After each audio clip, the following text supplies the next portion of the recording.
बाबूजी सुनेंगे, हम एक ऐसन घटना प्रस्तुत करे जाते हैं शिव शक्ति म्यूजिक कंपनी के सौजन्य से, और बड़े दुलार प्यार दिहलन हमरे राकेश पांडे जी। कवि ने लिखा है मोहब्बत पे 4 लाइन भूमिका को। प्यार पर हर किसी ने भरोसा किया, प्यार में लैला मजनू को दिल दे दिया, हीर राजा को इतिहास गाता सदा, प्यार पा कर के मीरा ने विष पी लिया, मगर प्यार में वासना जब भरा, अरे इस रिश्ते को उसने कलंकित किया, खा के ठोकर उसी प्यार में वंदना, दिल दीवाने से आखिर कसम ले लिया।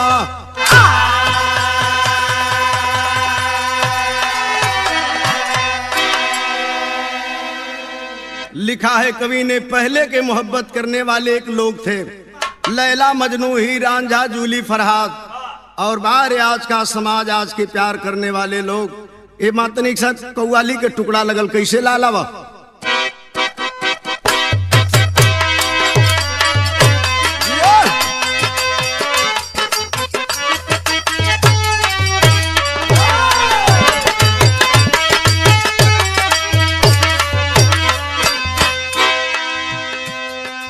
मेरा महबूब,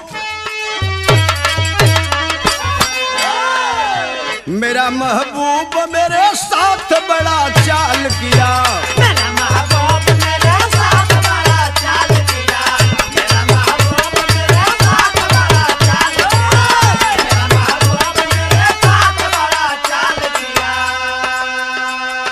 लेकिन कव्वाली से बढ़िया भाव बिरहा में कवि जी लिखलन, करके प्यार जो रास्ते से भटक जाते हैं, करके प्यार जो रास्ते से भटक जाते हैं, करके प्यार जो रास्ते से भटक जाते हैं, करके प्यार जो रास्ते से भटक जाते हैं, करके प्यार जो रास्ते से भटक जाते हैं,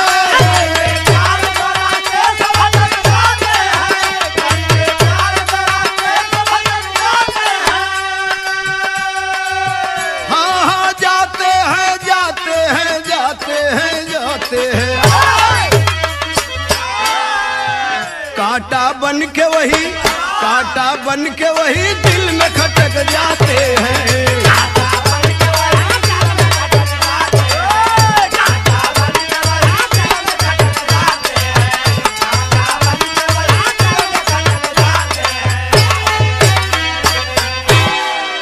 एहिजा से बिरहा के शुरुआत भइल। घटना कहाँ के बा, कवि जी ने शायर के लाइन में लिखा है कैसे आवला।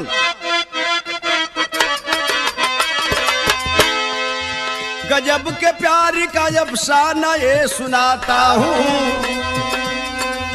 धोखा प्यार में जमाने को बताता, बीएचयू बनारस की सुनिए ये कहानी, 2 दिलों में चढ़ी प्यार की, पढ़ता राहुल सिंह ये मैं सयान, प्यार में बंदना के हो गया, इश्क के गोद में दिन रात वो समाये, इश्क के गोद में दिन रात वो गोता प्यार के समंदर में लगाए हैं।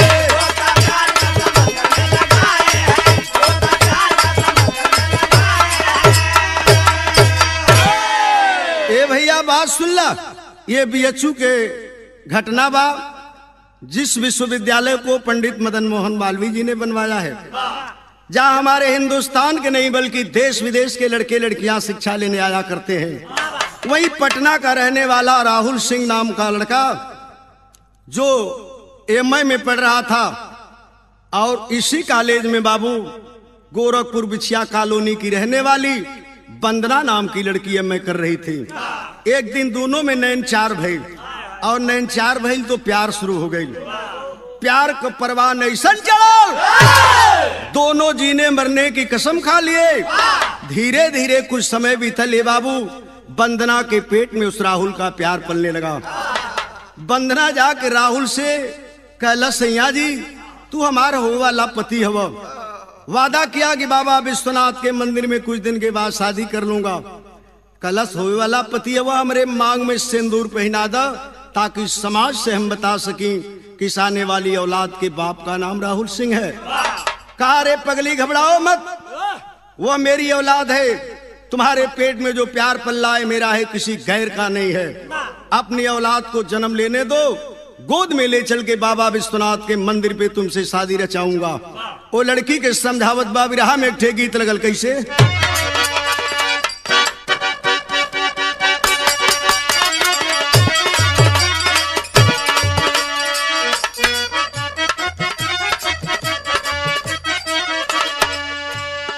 सुंदर अयली पनिहारी, सुंदर अयली पनिहारी कुआ नवा उमड़त आवे।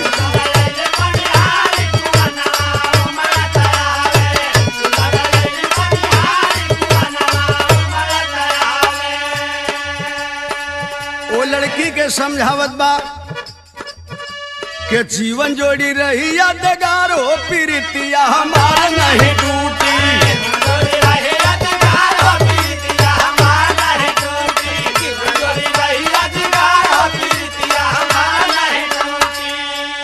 धीरे धीरे वो लड़की के फुसलावत बहलावत ले गया। घबराना मत, तुम्हारे पेट में मेरा प्यार पल्ला है। 7वें महीने में बाबू जब वो प्यार पलने लगा, हुआ क्या कवि जी ने लिखा है कि धीरे धीरे जब नियर आई गइल दिनवा,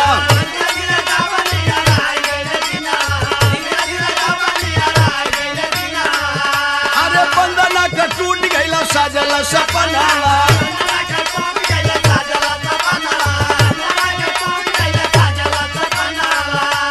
राहुल जब हो गइल फरार हो, प्रीतिया हमार नहीं टूटी।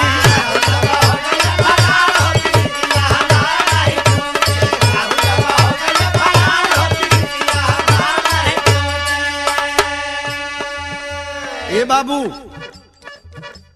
देखा जब वो राहुल की माँ कुछ है दिन के बाद इसके तन से बेटा चाहे बिटिया जन्म लेगी। बाहरे राहुल उस लड़की के नाम से एक पत्र लिखा कि वंदना, तुझे मालूम कि जवानी के जोश में होश खो के जो तुमसे मैंने मोहब्बत कर लिया उसको एक सपना समझ करके भूल जाना, और जो मेरा प्यार तेरे पेट में पल्ला है उसका एवारसन करवा कर समाज में अपनी आबरू को बचा लेना।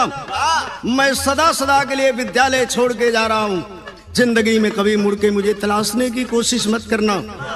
जब वो लड़की इस पत्र को पाती है बाबू, नीचे धरती ऊपर आसमान फटने लगा। जाऊं तो कहां जाऊं, लेकिन एक बड़े बाप की बेटी उसकी सहेली थी जिसका नाम था निर्मला, उस पत्र को लेकर रोते बिलखते उसके क्वार्टर पे पहुंची है बाबू, और निर्मला का पैर पकड़ के वंदना एक ठे बात कहलस। का कहलस,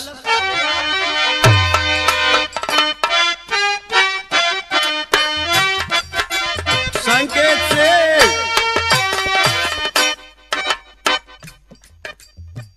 वंदना कहली जाके निर्मला से बतिया हो, वंदना कहली जाके निर्मला से बतिया, सूझे ना डहरिया हो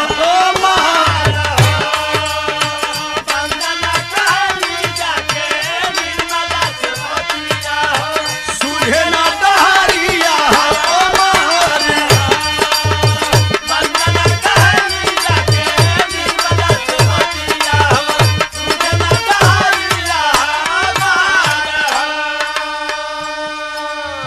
कैसे के बची सखी हमारी जतिया हो, कैसे के बची सखी हमारी जतिया हो, भइले मलाहवा फरार। अपने सहेली के पैर पकड़ के रोवत बा, सहेली तू मेरा साथ दिया करती है, जो राहुल मुझसे शादी करने का वादा किया था आज उसका लिखा हुआ पत्र पढ़ ले और मेरा साथ देना चाहती है तो जिंदगी में चुटकी भर जहर ला के दे दे, मैं अपनी जीवन लीला समाप्त करना चाहती हूँ। मैं इस समाज में जीने के लायक नहीं हूँ, इस समाज में जीना नहीं चाहती हूँ। ओकर सहेली आंसू पोछे लगल, कहलस नहीं रे पगली, मात्र 10 है 15 दिन के तो बात बा, हमारे क्वार्टर में पड़ी रहो, प्रसव पीड़ा का दर्द होगा, ले चलूंगी किसी नर्सिंग होम में एडमिट करवा दूंगी, और तेरे तन से बेटा चाहे बिटिया जो भी जन्म लेगा उसकी हत्या करके किसी नाले नाबदान में फेंक देंगे, समाज में तेरी लोक लाज बच जाएगी। अपने सहेली की बात मान के रहे लगल। कुछ ही दिन के बाद प्रसव पीड़ा का दर्द हुआ, बनारस के राधे नर्सिंग होम में ले जाकर उसकी सहेली एडमिट करवाती है, और जब एडमिट भइल कुछ ही देर के बाद हल्का ऑपरेशन से एक सुंदर बेटे को जन्म देती है। नर्स ले जाके नहला धुला के वो लड़की के गोद में जब वो लाल के डल्लस, सोच रही है कि इसकी हत्या करूंगी तो समाज में मेरी लोक लाज बचेगी, और एक तरफ सोच रही है कि मेरे तन से पैदा हुआ ये मेरे कलेजे का टुकड़ा है। बिरहा में एक ठे गीत लगल जौना के स्वर्गीय रामदेव गुरु गावे।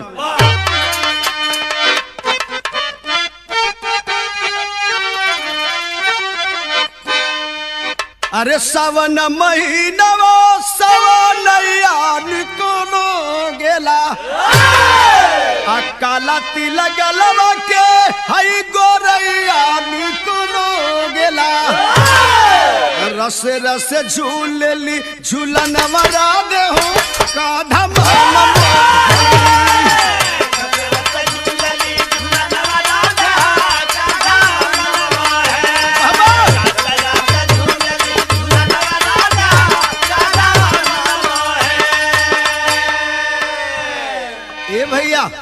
वाह रे वाह।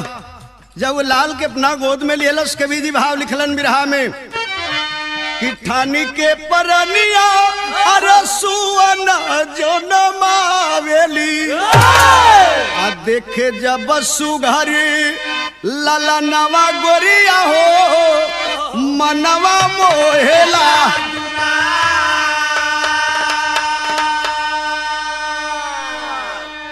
दिहलस में दवाई अरे जब लाल के आचरवा, तब मोम जैसे पिघलल बमाई के हियारवा,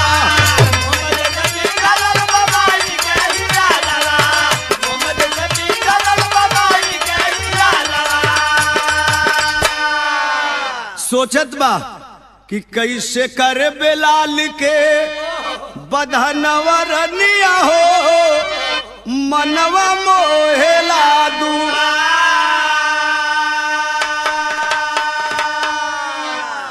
ए बाबू 5 रोज हॉस्पिटल में लेके रहली, 6वां रोज 3 बजे भोर में दोनों सहेली लेके वो लड़का के हॉस्पिटल से चल दिली लंका के तरफ। टेम्पू में बैठ गई, लंका से 200 मीटर की दूरी पर बैठ रही, आवाज देती है गाड़ी रोक दो, रोक दिया गाड़ी को, पैसा देती है, चल देता है टेम्पू वाला। बनारस के उस हाईवे रोड पे वह कुंवारी लड़की उस मासूम बेटे को लेकर के और खड़ी है रोड के पटरी पे, उसकी सहेली आवाज दे रही है, क्या तमाशा देखती है, दबा दे अपने बेटे के गर्दन को और फेंक दे उस नाले में। नहीं बोलती है, दूसरी बार उसकी सहेली चल पड़ी, ला अपने बेटे को दे दे, मैं इसकी हत्या करके फेंक देती हूँ। और जो ही अब उसके बेटे को गोद से लेना चाहती है उसकी सहेली, तब तक अपनी सहेली के कलाई पकड़ लेलस और पकड़ के एक बात कहलस। का कहलस?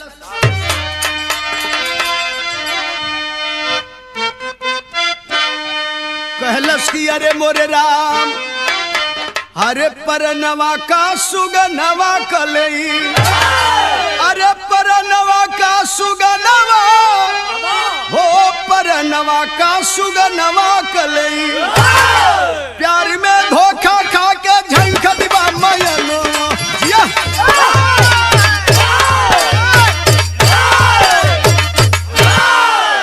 प्यार में धोखा खा के झंखत बा मैनवा परनवा का सुगनवा कलई। कैलस नहीं रे सहेली, ऐसा कुछ नहीं होगा, प्यार तो मैंने किया, पाप तो मैंने किया था, इस मासूम का क्या दोष है?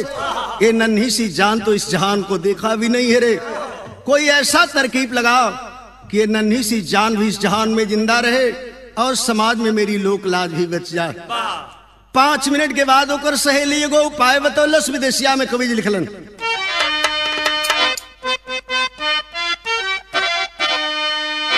लोक लाज कैसे बची, आए बाबू दियाली उपाय रची, आ दोनों सखी मिली के बनवलियो जाना।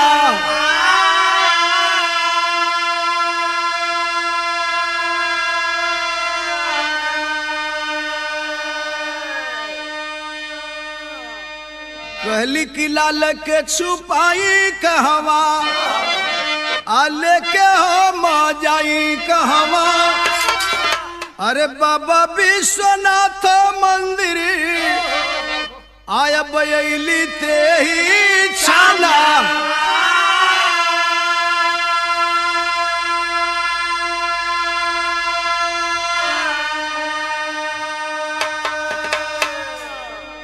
ए भैया दोनों पहुंचली बाबा विश्वनाथ के मंदिर पे। जो भाई गए होंगे देखे होंगे, तमाम नारियल फूल चुनरी चढ़ाने का सामान जो बिकता है, दुकानदार अपनी अपनी दुकानें सजाए हैं। वही माई दोनों 5 रोज के लइका के लेके घूमत है। नजर पड़ल कि एगो 60 बरिस का बुढ़ऊ दुकान कैले हवन। वही दुकान पर दोनों पहुंचली, जाके कहली बाबा 100 रुपया का प्रसाद बांध दिया। जब वो बूढ़ा माली तो ये बाबू जब प्रसाद बांध दिलन तो अपने अपने कांख से लेडीज बैग उतार के दुकनिया पर दोनों रख दिली।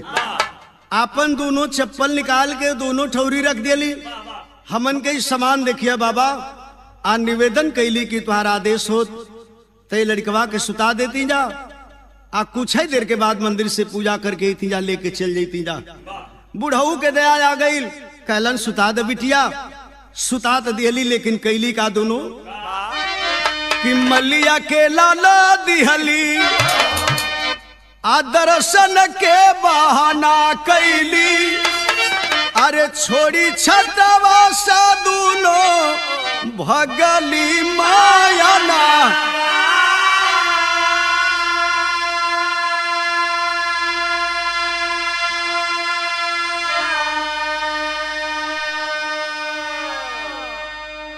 दूसरे रास्ते से निकल के दोनों फरार हो गई। 2 घंटा बीतल, 3 घंटा बीतल। सवेर के जब धीरे धीरे 7 बजल, ओ बुढ़ऊ के बुढ़िया नाश्ता लेके दुकान पर पहुंचली। देखली एगो मासूम लड़का सुतावल बा, 2 गो बैग रखल बा, लेडीज चप्पल 2 ठे मेहरारून के रखल बा। कहली बुढ़ऊ से, ई कैसन लड़का, कैसन चप्पल, कैसन बैग रखले हुआ। बुढ़ऊ कहलन तनी दुकान संभारा। 2 ठे मेहरारू वैली लड़का के हमरे हवाले करके बाबा विश्वनाथ के मंदिर में पूजा करे गईली। अब ले लौट के ना अली। जाय के 2-4 घंटा बुढ़ऊ खोजलन रहे तब तो मिले। समझ गया वो बूढ़ा माली, ये किसी ने अपनी नाजायज औलाद को मेरे हवाले कर दिया। जब धीरे धीरे शाम हुए लगल, बुढ़िया लड़का के कैसहू दूध पियावत बा, खिलावत बा। वह बूढ़ा माली दुकान से उठा और दोनों लेडीज बैग अपने कंधे में टांग लिया बाबू, और हाथ में उस लेडीज चप्पल को उठा लिया। 7 रोज के 6 रोज के मासूम बेटे को उस गोद में उठा लिया। किया क्या कि लालच पिटाए लागल, अरे सब मनियराए लागल। तले के कोतवाली माली आ चलल बासु गाना।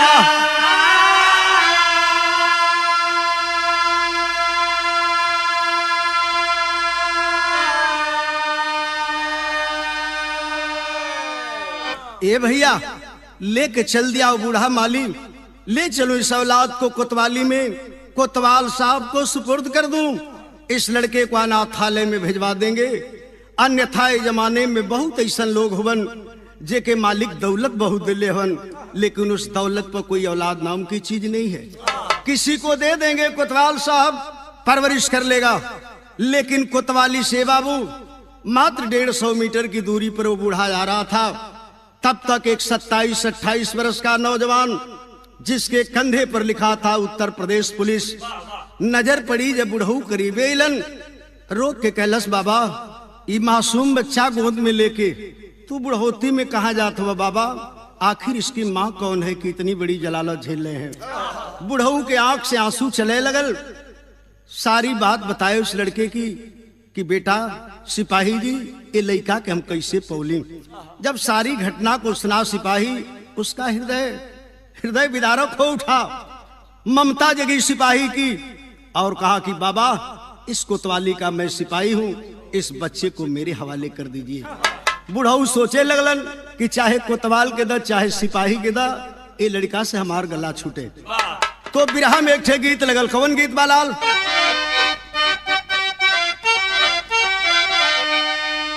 वह गीत बजा दिहलन।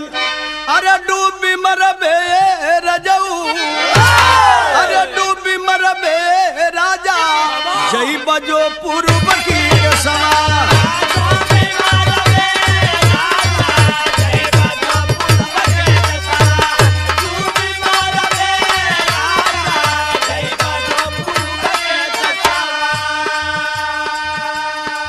लेकिन वो बुढ़ऊ के गोद से उस सिपाही अपने गोद में जब वो लाल के लिहलस, तो बिरहा में भाव कवि जी लिखे। लिहल मनोज जहिया, लेहल मनोज जहिया, गोदी में सुगानावा के।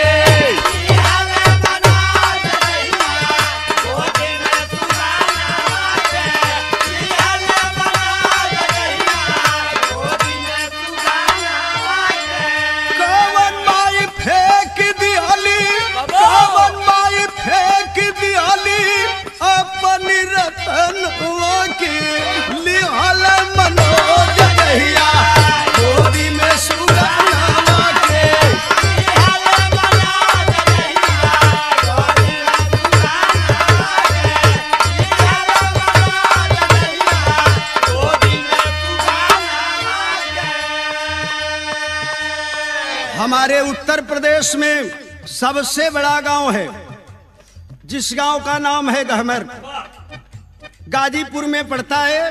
वही गहमर का रहने वाला ये बाबू मनोज यादव सिपाही उस लड़के को ले लिया। उस बुढ़ऊ से झूठा वादा किया कि आप चलिए दुकान पे भी, इस बच्चे को मैं कोतवाली में जमा करके आ रहा हूं। लेकिन वो लेके सिपाही जी कहाँ लेका के चल गई, लेके चली गई वही मेरठ के सहरिया बाबू।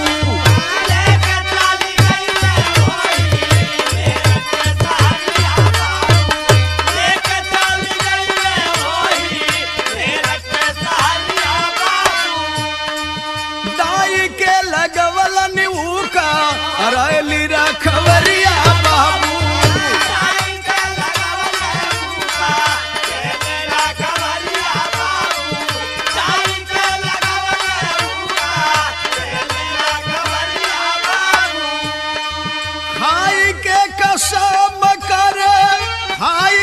कसम करे लागल पलनवा के, लिहल मनोज जहिया, गोदी में ललनवा के।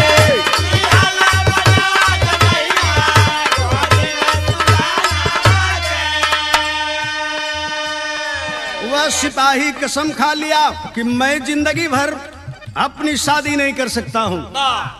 इस लड़के का धर्म का बाप बन करके इसका परवरिश करूंगा और समाज में एक अच्छा इंसान बनाकर पेश करूंगा। परवरिश कराने लगा। धीरे धीरे वो लड़का 5 वर्ष के भई। नाम रखा उसका दीपक कुमार। विद्यालय में दाखिला करा दिया, पढ़ने लगा वो लड़का। धीरे धीरे कुछ और समय बीतल बाबू। जब वो दीपक कुमार 8 वर्ष के हो गई, तो एक दिन एगो छोटी मुकी घटना घट गई। एसपी के बंगलवा खेलत गोइल बा सुगनवा भैया।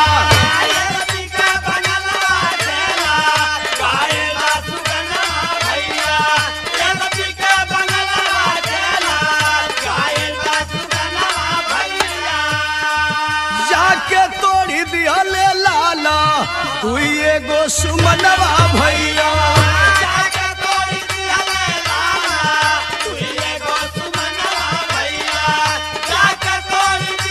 लाला तू एगो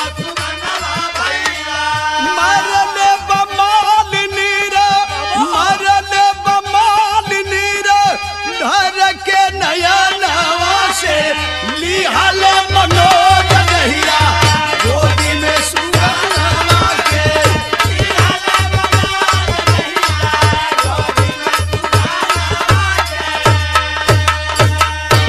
ए बाबू रविवार का दिन था, छुट्टी थी। वह दीपक कुमार घूमते घूमते सिटी एसपी के बंगले के सामने पहुंच गया। आप लोग देखे होंगे बड़े बड़े अधिकारियों के बंगले के सामने विभिन्न तरह के फूल खिलाए जाते हैं। वो मासूम लड़का जा करके उसी फुलवारी में बाबू अभी मात्र 2 फूल तोड़ा था कि उस बंगले की रखवाली करने वाला माली की नजर पड़ गई। अंदर खिड़की से देख रहा था, फूल तोड़ते हुए दीपक के पास दौड़ते हुए आया और दीपक के कॉलर को पकड़ लिया, 4-5 चाटा उसके गाल पे मार दिया। यही नहीं, उस दीपक कुमार को फर्श में पटक दिया, सर फट गया दीपक कुमार का, लहूलुहान हो गया। आवाज दिया, भाग जाओ, आइंदे इस फुलवारी में आने की जुर्रत मत करना। वो दीपक लहूलुहान मासूम बेटा बाबू दौड़ते भागते अपने उस धर्म के बाप के पास पहुंचा, जहां उसका धर्म का बाप अपने कैंपस में अपने लाडले के लिए भोजन बना रहा था। जब देखा अपने मासूम को घायल, गोद में पकड़ लिया। रे बेटा, ये चोट तुझे कैसे लगी बेटा? रो रो के बताने लगा, पापा उसी फुलवारी में मैं गया था, उस बंगले का माली जो है पापा मुझे मार दिया। इतना बात जब सुनाओ, सिपाही अपने मासूम बेटे के कलाई को पकड़ा, लेके गया उस बंगले पर। आवाज दिया कि इस बंगले के अंदर कोई है, इस बंगले के अंदर कोई है तो बाहर निकलो। आवाज सुन करके वो माली बंगले से बाहर निकला। सवाल किया, क्या पूछने आए हो? कहा वो सिपाही की यही पूछने आया हूं कि मालिक ने तुझे कोई औलाद दिया है या नहीं दिया है। डांट करके कहा कि औलाद वाले बनते हो, भाग जाओ। मैं सिटी एसपी के बंगले का माली हूँ, चाह दूंगा तो 5 मिनट में नौकरी से सस्पेंड करवा दूंगा। इतना ही बात जब कहा बाबू, सोचने लगा वो सिपाही, जिस धर्म के बेटा के लिए मैंने ता जिंदगी शादी न करने का फैसला किया और ये माली मुझे धमकी दे रहा है कि नौकरी से सस्पेंड करवा दूंगा। अपने को रोक नहीं पाया वो मनोज सिपाही, दौड़ पड़ा उस बंगले के ऊपर, चढ़ गया और पकड़ लिया उस माली के कॉलर को और घसीटते उस फुलवारी में लाया जहां उसके मासूम बेटा को उसने मारा था। तो बिरहा तनवीर रस के ओर चलल। यहाँ एक गजब का गीत लगल बाबू,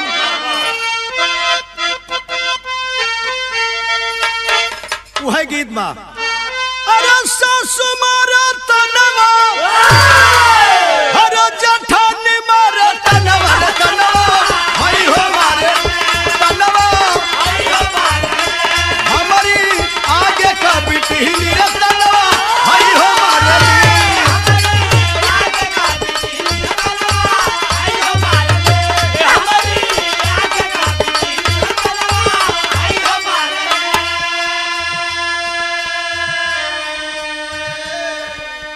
ई तो तरज रहल बिरहा में भाव कवि जी लिखलन।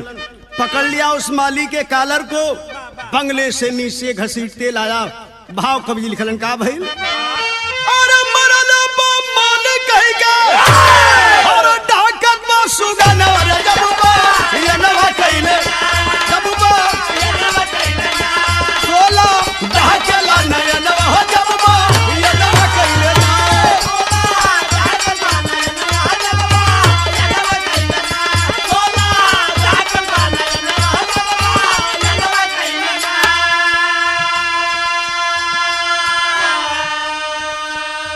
उस माली को मारने लगा बाबू, हंगामा होने लगा बंगले पे। आवाज सुन के चारों तरफ से सिपाही दौड़ पड़े और जब तक सिपाही दौड़ के मनोज के पास अइलन तौले का कजलस कि मरना बा मलिया के और आज टूटल गा रतनवा रे जबुबा ये नवा कइले जबुबा भारी माचल बा तू खनवा रे जबुबा ये नवा कइले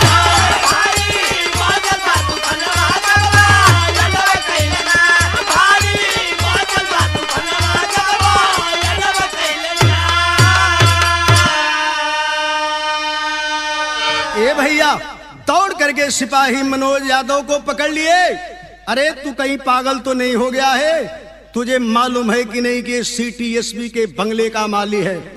आवाज दिया वो सिपाही, चाहे अमेरिका के बिल क्लिंटन के बंगले का मालिक क्यों ना हो, मैं इसे नहीं छोड़ सकता हूं। पकड़ तो लिए सिपाही बाबू, लेकिन वायरलेस सेट पे सीटीएसबी को सूचना दी गई। जब सूचना पाती है महिला सीटीएसबी अपने हमराइयों के साथ बंगले पे धमकती है, सिपाहियों से अवगत होती है मेरे माली को मारने वाला कौन है। साथ के सिपाही बताए कि मनोज सिपाही मारने वाला है। इतना ही सुनी बाबू, उन्हीं सिपाहियों को आदेश दे दिया, गिरफ्तार करवा दिया, गिरफ्तार करवा कर उस सिपाही को पाए में बदवा देती है और उन्हीं सिपाहियों को आदेश देती है, इस पर तब तक लाठी बरसाओ जब तक मैं मना न कर दूं। मनोज के हाथ वही साथ के सिपाही पकड़ के बांध दिलन और वही साथ के सिपाही जब लाठी बरसावे लगलन बाबू, उस सिपाही के आंख से आंसू की धार चलने लगी। आवाज देने लगा, एसपी साहिबा मेरी फरियाद सुन लीजिए, मेरे गलती को माफ कर दीजिए। एसपी साहिबा आवाज देती है रुक जाओ, पाए से खुलवा देती है, बैठ गई कुर्सी पर, बुलाने लगी जा क्या कहना चाहता है। लड़खड़ाते पांव चला है वो मनोज सिपाही एसपी साहिबा के पास, तो रो रो के एक ठे बात कलस बिरहा में गजब के गीत लगल।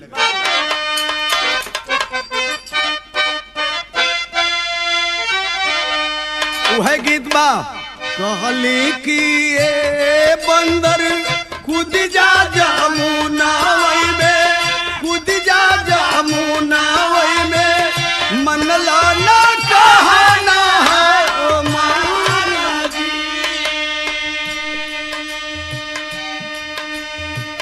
घर में फांसरिया डल के घूमता मदरिया हो लेके, घूमता मदरिया हो हाथ बड़ा डंडा बन के महाराजी। लेकिन उस सिपाही ये बाबू एसपी साहिबा के सामने पहुंचा है, हाथ जोड़ के आंख में आंसू लेके फरियाद कर रहल बा, जाई के समानावाऊ करला बाया नावा रे, करला बाया माफ कर गलती हमारी।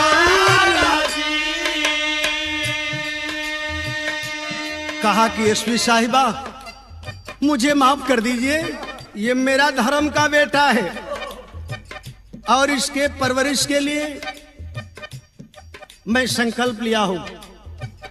एसपी साहिबा मुझे गुस्सा इस बात पे आया, आपके मालिक को इसलिए मैंने मार दिया कि धन्य बाबा भोलेनाथ की नगरी में एक माली मिला जो इस सुमन को हमारे चमन में डाल दिया, और धन्य आपके बंगले पे एक माली है जो इसके सर से लहू निकाल दिया।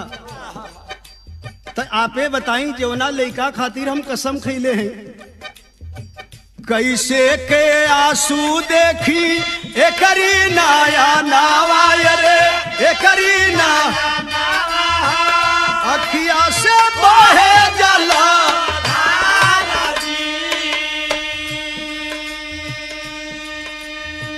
कहा कि एसपी साहिबा इसकी आंखों में आंसू नहीं देख सकता हूं, कैसे इसकी आंखों में आंसू देख सकता हूं। बोल पड़ी तेरा बेटा नहीं है, तेरे भाई का बेटा होगा, तेरे बहन का बेटा होगा, तेरे रिश्तेदार का बेटा होगा, इसके लिए इतना बड़ा जुर्म किया। बोल पड़ा कि नहीं एसपी साहिबा, न तो मेरे भाई का बेटा है और ना ही मेरे रिश्तेदार का बेटा है, न पटीदार का बेटा है। बोल पड़ी किसका बेटा है? बोल पड़ा क्या के करी जेता नावा से जन्मल सुगा नावा रे, जन्मल सुगा जन्हे गोसैया करता।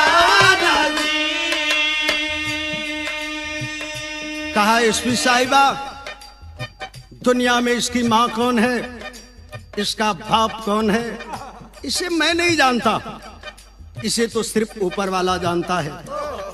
सारी बात बताया, पैर पकड़ लिया मेरे नौकरी, को मत लीजिए एसपी साहिबा, इसके परवरिश के लिए माफ कर दीजिए।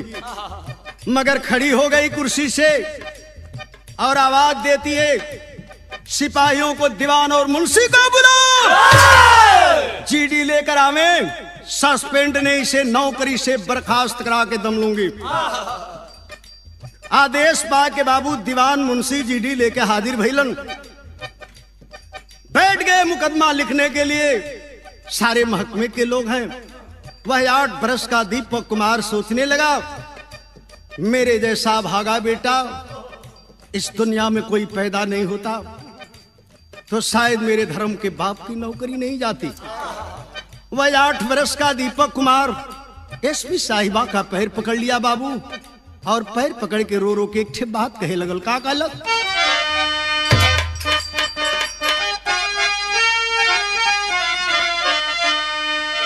कैलस की बाबू के हमारी नौकरियानु हो, अरे जान ली हो ये माई,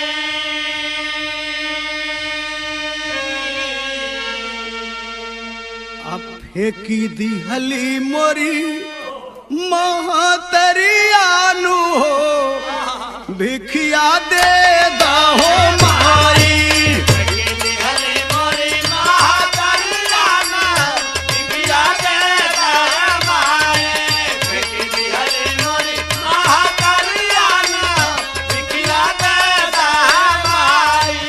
ऐसा नया ना थके ही करेलनी पलनवा, ऐसा नया ना थके ही करेलनी पलनवा, ऐसा नया ना थके ही करेलनी पलनवा।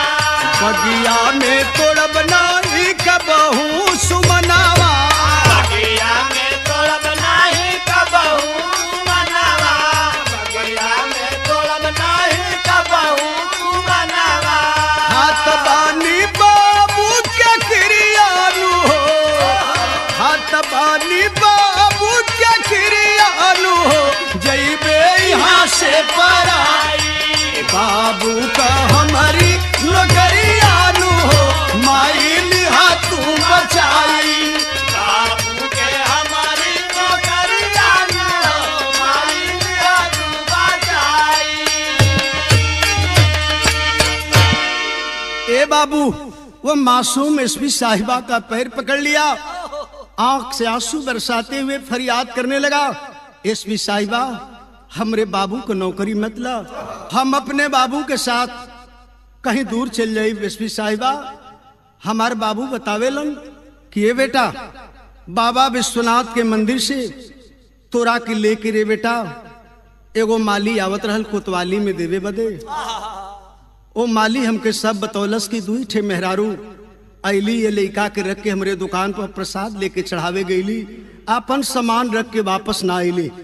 हम तोर कहानी सुनली बेटा और तुझे गोद में ले लिया धर्म का लाल, ये कह के मेरा बाप परवरिश करता है। माई हमार दुनिया में कोई बाना, हमारे बाबू को नौकरी मतलब। इतना जब सुनी बाबू 5 मिनट के बाद कुर्सी से खड़ी हो गई। बिरहा में कवि जी आल्हा में लिखलन कैसे अब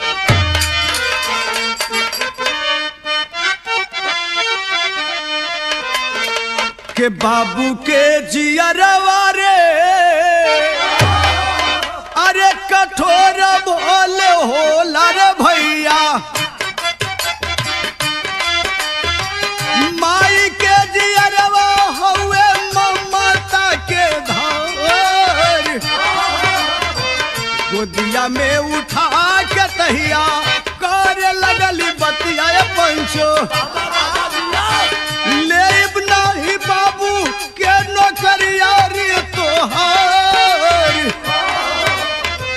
झार झार बरसे एसपी साहिबा के नयनवा तहिया,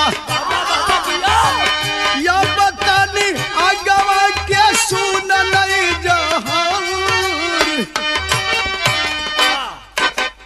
ए बाबू एसपी साहिबा कुर्सी से खड़ी हो गई, उस मासूम को गले लगा के बोल पड़ी, नहीं रे बेटा हम तेरे बाप की नौकरी नहीं लूंगी। एसपी साहिबा के आंखों से आंसू बहने लगा। सिपाही ने सवाल किया कि हुजूर, मैं तो अपने धर्म के बेटा के परवरिश के लिए रो रहा हूं, जिसके परवरिश के लिए भी आपके क्रोध का शिकार हुआ। आपके आदेश में 2500 लाठी मैंने खाया और अचानक आपके आंखों से आंसू क्यों निकल पड़े? एसपी साहिबा ने कहा, सिपाही अगर जानना चाहता है मैं क्यों रो रही हूं, बाहरे मालिक तेरा क्या इंतजाम है? क्या बोल पड़ी एसपी साहिबा जी? हमरे तनवा आशई हो जानमल सुगनवर सुनिला, प्यार में धोखा हम खैल रे बरियार, काशी के नगरिया फेंकली और नमल रतनवा पर, लोकला जिया के मार भइल रे फरार, खैली कसम जग में करब नहीं सदिया कोई से, भीख मांगी तो से आज वो चरवा के पसार। ए बाबू, एसपी साहिबा बोल पड़ती हैं, ये दूसरे किसी का बेटा नहीं है, ये मेरे तन से जन्मा हुआ मेरे कलेजे का टुकड़ा है। सारी बात बताती हैं। प्यार में धोखा खाने के बाद अपने सहेली के साथ इस लाडले को उस माली के दुकान पे मैं ही रखी थी, और प्यार में धोखा खाने के बाद मेरा मर्दों से विश्वास उठ गया और मैंने कसम खा लिया कि ता जिंदगी अपनी शादी नहीं कर सकती हूं। लेकिन बाहरे मनोज सिपाही, तू आज के बाद इंसान के रूप में भगवान मिल गए। दौड़ करके एसपी साहिबा जी पैर पकड़ लेती है उस सिपाही का, एक ठिप बात कहती है, बाबू अब अरे गजब विधान के रचेला विधानो तो गिरी, अगिरी मनोज के चरण वारो वैली बंदना,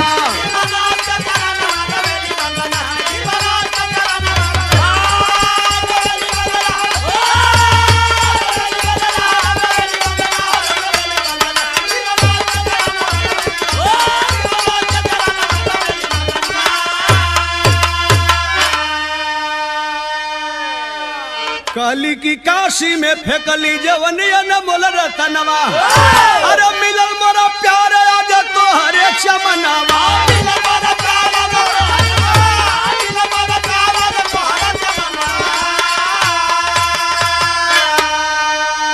अरे काली की मान जाए सिपाही आया जा तू मोर कहना, और गिरी मनोज के चरण रोवेली बंदना।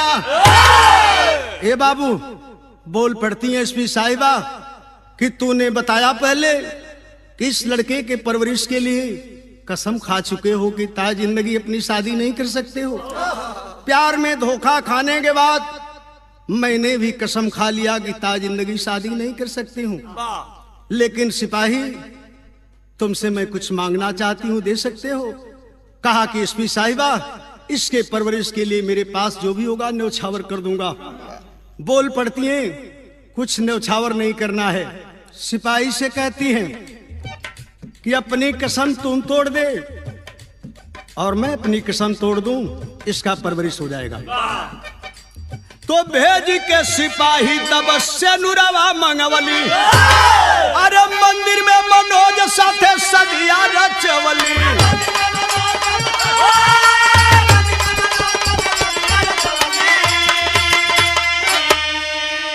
अरे खेलत सुगनवा जा दोनों के अंगना, और गिरी मनोज के चरणवा रोवेली बंदना।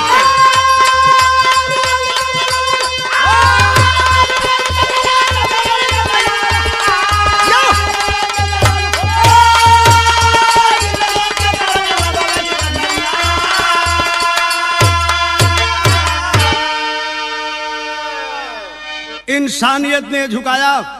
एसपी साहिबा ने उस सिपाही से अपना शादी कर लिया और जीवन संगी बन गए, और आज भी उस औलाद को लेके अपना जीवन यापन दोनों कर रहे हैं। यही से कवि कहानी का अंत की ये कहना है कि जय जखाड़ स्वामी गुरुदत्तू की लहराती फुलवारी त्रिशित स्नेही श्री नारायण संग मितवायोद अरे पर नवा का सुगनवा कले अरे पर नवा का सुगनवा कले तो याद राम शीश का ऐसा हो लागा नवा पर नवा